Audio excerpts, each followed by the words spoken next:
across this land, creating everything that is today. This is Aboriginal dreaming. Dreaming has no beginning and no end. We live the dreaming. It is our culture, our spirit, our identity. We are the dreaming. Long ago, when all the birds were black, a little bird flew down from the sky and punctured his foot on a splinter. He cried out in pain, and all the other birds came to help him, all except the cranky old crow. Painfully, the splinter turned into a colourful blister, which got bigger and bigger, until suddenly a big bird pushed through the others and popped it with his sharp beak. The blister splashed over all the birds, and that's how they got their colour, all except the cranky old crow, who is still black today.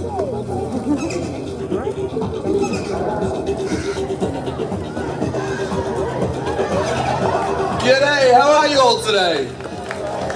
Oh, come on, you're not at school, you can do much better than that. How you doing? Yeah! You are noisy, I like it. Hello, my name's Brendan and I'd like to welcome you not only here to Taronga Zoo, but also our QB Pre-Flight Bird Show, where if you are here to see some birds, you're in luck. For Australia does have nearly 900 different types. Now you've had a taste of that so far. For that, we'll give it another shot. Stella, that wasn't your best. We'll give it round two. Just want her over your heads. Get her in a good position. Now even have a look at her when she's flying around. Hey, much better.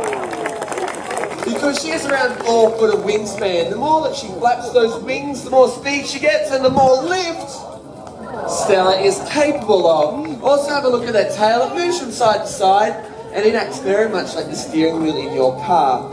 So she can undertake for these aerial feats. Now if you think she's cool flying around by herself, you could see these birds in groups of 10, 100 or even 1,000 in the sky at any one time. For that much competition, it does pay to stay in the air and eat quickly. We've got one more piece for her though. Up it goes! And she's caught it. Stella, our black kite.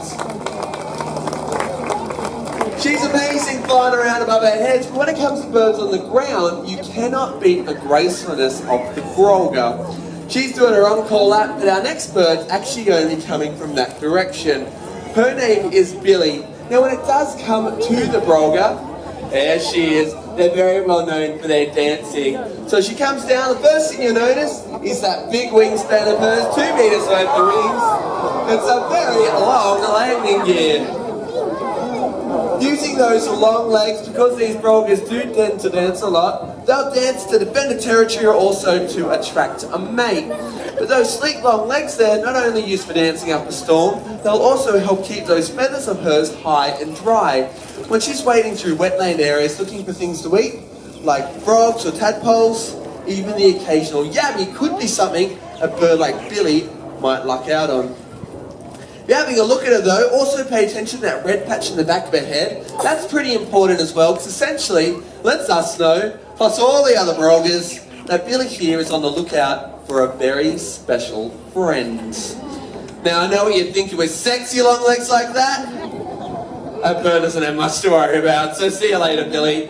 Good luck on that quest. Now when it does come to the cranes, there are only 15 species right across the globe. So when it comes to Australia, we're very fortunate to have 2 types. When it comes to our parrots though, we've got over 50. So we get the nickname, the land of parrots. Cockatoos are some of the more recognisable, like these sulphur-crested cockatoos, or birds like Jen-Chieh, our female red-tailed black cockatoo.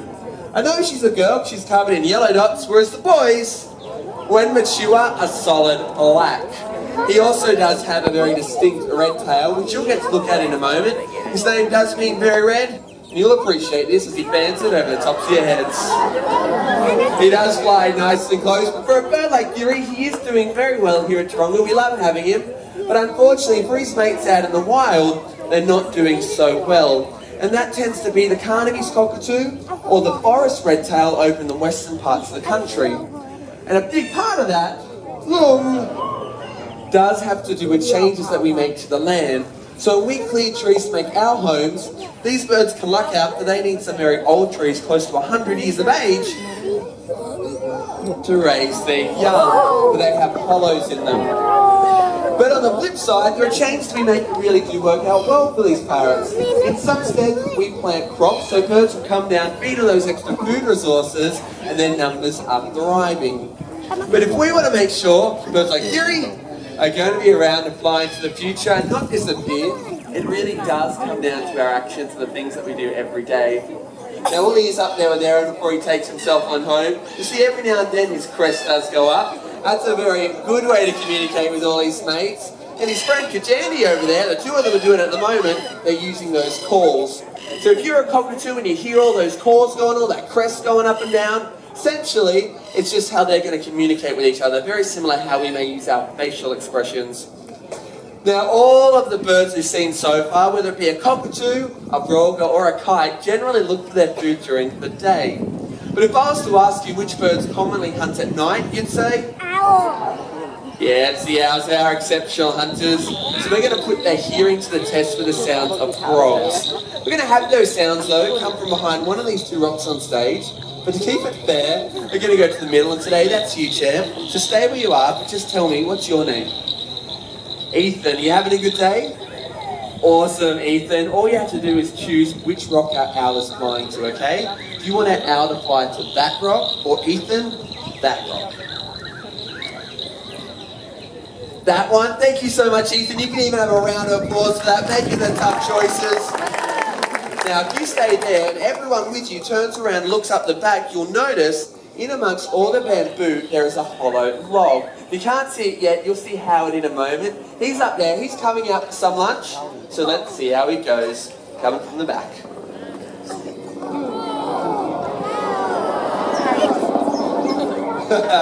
From all the way at the back, he was able to find Ethan's rock. And that has to do with the design of his face. It acts exactly like a radar dish, or at least very similarly. It allows him to pick up various sounds in his environment and they get pushed back to the enormous ears that he has hidden underneath those gorgeous white feathers. So on the darkest of nights, Howard here can find himself something to eat without ever having to see it. He just uses those ears. The other thing you may have noticed, Ethan, is when Howard flew down, he did so very silently. And that is because he's covered in soft feathers. They're fringed on the end, so it does muffle the sound Howard makes when he's flying around, making him so quiet, he's the perfect assassin. Silent and stealthy, this bird can sneak up on his prey without it ever knowing what's coming to get them. Don't believe me though, use your ears and see if you can hear anything at all, as Howard takes himself home. You heard it? Super hearing over there then. But when it comes to those owls, generally they're hunting at what time? Go on, you're not at school. What time? Night time, very loud over there. But around half the world's species of owls actually hunt during the day, and that surprises a whole bunch of people. Here in Australia, it does tend to be the barking owl that does it more than any other. It gets its name because it sounds like a dog. Whoop, whoop. This is ours. Name's Ripley and Cheese. Flying right over the tops of your heads. Now, my only word of warning for you as we fly Ripley around today is if you duck, she'll only fly lower. So it will not help you out. They're out during the day because they're hunting birds. So when they spot one, they'll line them up, explode into action, and get there to pack a punch. Speed works very well for Ripley, but it's not the only thing she has to rely on. As she flies back over to Erin, have a look at those feet, for they're enormous. With feet that big, she can hope to take down small birds like starlings and miners, but as well as that, even a bird around the same size as herself. So Ripley can take down things like horny frogmouths or any of the cockatoos you may have seen earlier. To cap it all off though, Ripley here does have some very large yellow eyes, and they take up about 3/4 of the space in her head. If we were to have eyes that big, it would be like having softballs for eyes, and you're so jammed in there, it really wouldn't leave you much room for anything else. And that's incredibly true for Ripley down there, for she lacks eye muscles. There's just no room for them whatsoever. It's like someone got super glue and just put it around the rim. those eyes cannot move, so instead, she has double the amount of neck bones that you or I have. So we have 7, she has 14. And can turn her head upside down, backwards, nearly 270 degrees around.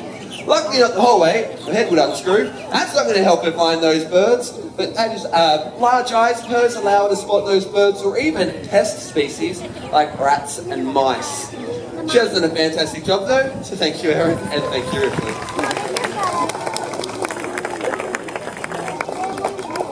When it comes to those owls, I'm pretty fond of them, especially the job they do out there in the wild. When it comes to those rats and mice, they can cause all kinds of havoc. They get into nests, they destroy eggs, and it's even true to say that here at the bird show we used to have a bit of an issue ourselves.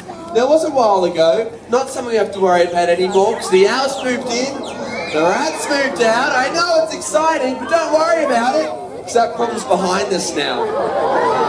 I know it's a fantastic thing. You can see a few of you pointing out saying Ripley's number 1. I completely agree with you. She is a fantastic rat trap. Haven't seen hair nor tail of those rats in a very long time. No, those owls are very shy and secretive. We do not get to see them very often. There are some other birds though that are a bit more obvious to us. They're cute, they're comical, they're even thought of as being empty-headed. It is the galah, this is ours, and her name is Jasper. For this part of the show though, I do need the help from one of you in the audience. I need a volunteer with a gold coin. I need to see the money, and I'm looking for the money. The lady there with the hat and the glasses, if you wouldn't mind standing up for me, hold that coin straight out to your side for me, just between your thumb and forefinger. Just like that, that's fantastic. I'm going to send Jasper on up to say g'day. It's going to land. Take your money. Bring it on back down to me. Where's it go, Jasper? My pockets. So thank you, have a great day. I can see a few other people want to give it a go. That's okay, we have been working on something a little bit more difficult. So I do need another volunteer, but this time, who's got 20 bucks? It's a bidding war, keep your money, we are really joking. What we will do is we're going to make an honest bird out of Jasper. So if my volunteer, if you can stand up for me one more time, just put your arm out to your side, this time nice and flat. That's perfect. So we're going to get Jasper, fly all the way up there and put it exactly where she found it. Thank you for that. Thanks, Jasper. For anyone that felt like they've missed out, especially the guys that are offering more than $2, if you'd like to, after the show, come on down. We're going to have a couple of parrots sit on this blue box. If you'd like, you can pass them a coin or a note. They'll take that money and put it in the box. All the money raised does go towards the zoo's conservation efforts, and you have actively over the past couple of years raised $170,000. That money goes to re-establish woodland along the Murray-Darling, rainforest in the Jen-Chieh, and some money's even gone overseas to work with birds like vultures. Anyone that does or is generous enough to help us out, give $5 or more, we've even got a special badge to say thanks for helping us out, because the money really does mean something for us. We get to put it to all those good uses. Now, a second ago, I mentioned vultures. I snipped it in there, but when I talk about vultures, I realise that some people think they're a little bit gross. Could think of them as being a little bit evil. I completely disagree though. When it comes to vultures, they're very important to the environment. They're out there feeding on carcasses and stopping the spread of disease. More than that though, there's also some vultures that have different cultural importance. For example, there was one type of vulture that was believed to lift the sun into the sky every single day, and it could do this because it had a 3-meter wingspan. It's the Andean condor. If you look up this way, we're going to be joined by Leslie, and Leslie's going to come down and cast a massive shadow. She is a huge bird, but that's because this bird has a very big role in the wild. They'll fly for hours on end, kilometres at a time. Missed that one, Les. Looking for their prey. They don't kill it themselves, they rely on something to do it for them. But you may notice Leslie does have a bald head. And with that bald head, I mean she can get it in and out of whatever it is that she's eating, slurp down those intestines, and any muck on her face simply dries, flakes on off, and she doesn't have many health issues herself. You'll notice she's also very confident on those feet of hers. Coming to the ground is not an issue, albeit she's not as graceful as Billy our Brolga. But Leslie, Gusto and speed. We'll see you later, it looks like. Leslie, our condor. Those birds can live to be around 70 years of age, so she's just starting to come into her teenage years, so you may be able to appreciate that extra bit of energy.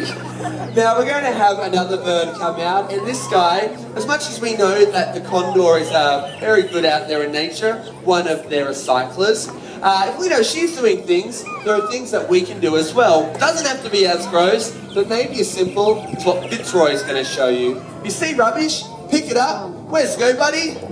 In the bin. If Fitzroy can do that, I challenge every single one of you seated here today to do the same. Pick up that rubbish, put it in the bin. If you like me and love your shopping, choose less plastic, or even turn off that television when you finish watching it. Those things do go a long way to react together to ensure this will continue to fill our sky. I would like to leave you with one final thought before you head off though, and that is simply no matter where you are, always remember to look up. And I guarantee you, that bird show will keep on chugging. Any questions down to me, donations over here in just one moment, but otherwise, have a good one. See you next time.